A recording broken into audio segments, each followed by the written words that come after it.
Hello friends, welcome to my channel. మీకు కనుక ఈ వీడియో నచ్చినట్లయితే తప్పకుండా లైక్ చేయండి. బాగి అమర్కి అలా తలకి మర్దన చేస్తూ ఉంటుంది. అమర్ మొహం మీద అంతా కూడా నూనె పడిపోవడంతో బాగి టవల్తో అమర్ మొహాన్ని తుడుస్తూ ఉంటుంది. ఇక ఆ తర్వాత బాగి అమర్ తలకు మర్దన చేస్తూ ఉంటే అప్పుడు అమర్ ఆరుని గుర్తు చేస్తాడు. గతంలో ఆరు కూడా తన పుట్టినరోజు నాడు అలాగే పండుగల రోజున ఇలాగే మర్దన చేస్తూ చిన్న పిల్లల్లాగా తనకి తలస్నానం చేపించిన విషయాన్ని అమర్ గుర్తు చేసుకుంటాడు. ఇప్పుడు అలా బాగి తనకి మర్దన చేస్తూ ఉంటే ఆరుయే గుర్తుకు వస్తూ ఉంటుంది. ఇదంతా చూస్తున్న మనోహరికి ఒళ్ళు మండిపోతూ ఉంటుంది. తర్వాత బాగి కుంకుడుగాయల రసంతో అమర్కి తలస్నానం చేపిస్తూ ఉంటే కళ్ళు మండుతున్నాయి త్వరగా అని చెప్పి అమర్ అంటూ ఉంటాడు. బాగి అమర్ తల మీద నీళ్లు పోస్తుంది. కళ్ళంతా మండుతున్నాయి అని చెప్పి అమర్ ఇబ్బంది పడిపోతూ ఉంటే అప్పుడు బాగి ఒక్కసారి చూడనివ్వండి అంటూ అమర్ కళ్ళల్లోకి ఊదుతూ ఉంటే అది చూసిన మనోహరి వీళ్ళిద్దరు రొమాన్స్ చూడ్డానిక నేను ఇంకా ఈ ఇంట్లో ఉండాల్సి వచ్చింది అని చెప్పి అనుకుంటూ ఉంటుంది. అలా బాగి అమర్ కళ్ళల్లోకి ఊదుతూ ఇప్పుడు మంట తగ్గిందా అండి అని చెప్పి అంటూ ఉంటే తగ్గిందని చెప్పి అమర్ అంటాడు.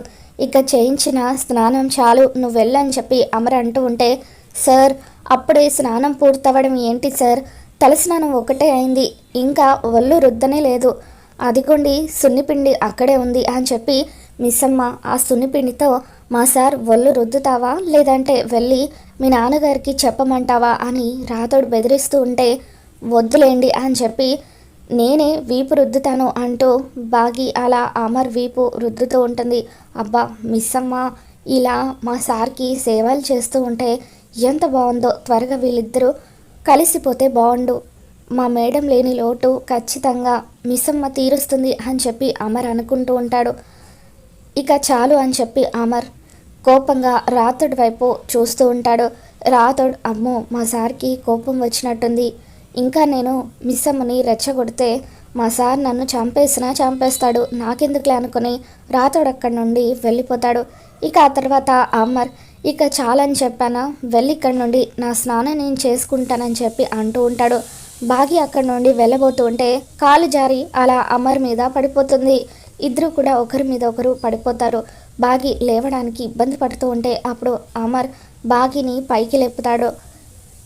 ఏంటిది అని చెప్పి అమర్ అంటూ ఉంటే అప్పుడు బాగి అసలు మీ గురించి మీరేమనుకుంటున్నారండి, కింద ఏదో సోప్ వాటర్ ఉండడం వల్ల అనుకోకుండా కాలు జారి మీ మీద పడిపోయాను, అంతేకాని మీరేదో మన్మధుడు అన్నట్టుగా అలా ఫీల్ అయిపోతారేంటి అని చెప్పి అంటూ ఉంటుంది. ఇది కావాలనే అమర్కి దగ్గర అవ్వాలని చూస్తుందనుకుంటా, అందుకే మాటి మాటికి అమర్ మీద పడిపోతుంది అని చెప్పి మనోహరి అనుకుంటూ ఉంటుంది. ఎంత అర్జెంటుగా వీలైతే అంత అర్జెంటుగా పిల్లల్ని అమర్ని ఇక్కడి నుండి తీసుకెళ్ళిపోవాలని చెప్పి మనోహరి లోపలికి వెళ్ళి పిల్లలతో పిల్లలు మీరు రెడీ అయ్యారా, త్వరగా మీ నాన్నను ఒప్పించి మనం ఇక్కడి నుండి వెళ్ళిపోదాం, లేదంటే మళ్ళీ ఆ మిస్సమ్మ మిమ్మల్ని ఏం మాయ చేస్తుందో ఏంటో అని చెప్పి అంటూ ఉంటే మేము రెడీ ఆంటీ, ఎందుకో ఈ ఇంటిని వదిలి అస్సలు రావాలని అనిపించట్లేదా ఆంటీ, ఈ ఇల్లు మాకు చాలా బాగా నచ్చింది అని చెప్పి పిల్లలు అంటూ ఉంటే అప్పుడు మనోహరి మీరు మిస్సమ్మ బుట్టలో పడిపోయారన్నమాట అని చెప్పి అంటూ ఉంటుంది. లేదాంటీ లేదు, మేము మిస్సమ్మ మాటలు నమ్మాలని అనుకోవడం లేదు, మిస్సమ్మ ఎప్పటికైనా మాకు శత్రువే, ఇప్పుడే డాడ్ని ఒప్పించి ఇక్కడి నుండి బయలుదేరేలాగా చేస్తామని చెప్పి పిల్లలు అంటూ ఉంటే అమ్మయ్య మొత్తానికి నేను సేఫ్ అని చెప్పి మనోహరి అనుకుంటుంది. నా లగేజ్ కూడా ప్యాక్ చేసుకోవాలనుకుని మనోహరి తన లగేజ్ని కూడా ప్యాక్ చేసుకుంటుంది. ఇక ఇంతలో అమర్ స్నానం చేసి వచ్చి గదిలోకి వెళ్ళబోతూ ఉంటే ఆగండి, ఆ గదిలోకి కాదు మరొక గదిలోకి వెళ్ళండి అని చెప్పి బాగి అంటుంది. ఎందుకు ఏమైందని చెప్పి అమర్ అంటాడు. ఉదయం ఒక ఆవిడ స్పృహ కోల్పోతే మా నాన్నగారు ఇంటికి తీసుకువచ్చారు, ఆవిడ ఆ గదిలో రెస్ట్ తీసుకుంటున్నారు అని చెప్పి బాగి అనగానే సరే నా లగేజ్ ఆ గదిలో ఉంది, కొంచెం తీసుకొచ్చి ఇవ్వని చెప్పి బాగికి చెప్పి పిల్లలు ఉన్న గదిలోకి అమర్ వెళ్తాడు. ఇక అమర్ రెడీ అవుతూ ఉండగా పిల్లలు అమర్తో డాడ్ మనం హైదరాబాద్కి వెళ్ళిపోదామా అని చెప్పి అంటూ ఉంటే ఎందుకు పిల్లలు ఇంత సడన్గా హైదరాబాద్కి, మీరే కదా ఇక్కడ బాగా నచ్చిందన్నారు, మరి ఏమైందని చెప్పి అమర్ అడుగుతాడు. మరేం లేదు డాడ్, మేము సమ్మర్ క్లాసెస్కి వెళ్దామని అనుకుంటున్నాం, మా ఫ్రెండ్స్ అందరూ కూడా వెళ్తున్నారట, అందుకే అని చెప్పి అమర్కి చెబుతారు. దాంతో అమర్ సరే మీ ఇష్టం, మీ ఇష్టాన్ని నేను ఎప్పుడైనా కాదన్నానా, అలాగే హైదరాబాద్ వెళ్ళిపోదాం అని చెప్పి అమర్ రెడీ అవుతూ రామ్మూర్తితో సార్ మేము ఇక హైదరాబాద్కి బయలుదేరి వెళ్తాము, కావాలంటే మీ కూతుర్ని మరొక 4 రోజులు ఇక్కడే ఉండనివ్వండి, నేను పిల్లల్ని మనోహరిని తీసుకొని వెళ్ళిపోతానని చెప్పి అమర్ అంటూ ఉంటాడు. సరే బాబు మీ ఇష్టం, నా మాట కాదనకుండా మా ఇంటికి వచ్చి ఒక పూట భోజనం చేసి నిద్ర చేసినందుకు నాకు చాలా సంతోషంగా ఉంది బాబు, ఆ సంతోషం నాకు చాలని చెప్పి ఇక్కడ సౌకర్యాలు సరిగ్గా లేవు కాబట్టి మీరు ఎంత ఇబ్బంది పడుతున్నారో నేను అర్థం చేసుకోగలను, అందుకే మిమ్మల్ని ఆపట్లేదని చెప్పి రామ్మూర్తి అంటూ ఉంటాడు. అదేం లేదండి, నాకు పిల్లలకు ఇక్కడ ఎంతో సౌకర్యంగా ఉంది, కాకపోతే పిల్లలు హైదరాబాద్ వెళ్ళాలని పట్టుబడుతున్నారు, అందుకే వెళ్ళక తప్పడం లేదు అని చెప్పి అమర్ అంటూ ఉంటాడు. ఇక ఆ తర్వాత ఇప్పుడే వస్తాను బాబు అని చెప్పి సరస్వతి ఉన్న గదిలోకి రామ్మూర్తి వస్తాడు. రామ్మూర్తి అక్కడికి వచ్చేసరికి సరస్వతికి స్పృహ వస్తుంది. మంచినీళ్ళు అని చెప్పి సరస్వతి మంచినీళ్ళు అడుగుతూ ఉంటే అప్పుడు తనకి గాలి బాగా ఆడటం కోసం అని చెప్పి రామ్మూర్తి కిటికీలు తెరుస్తాడు. అమ్మ మనోహరి గ్లాస్ మంచినీళ్ళు తీసుకురామ్మా అని చెప్పి మనోహరికి చెబుతాడు. మనోహరి నీళ్లు తీసుకొని సరస్వతి మేడం దగ్గరికి వచ్చి తనని చూసి ఒక్కసారిగా షాక్ అయ్యి ఆ గ్లాస్ కింద పడేస్తుంది. దాంతో నీళ్ళన్నీ కూడా కింద పోతాయి.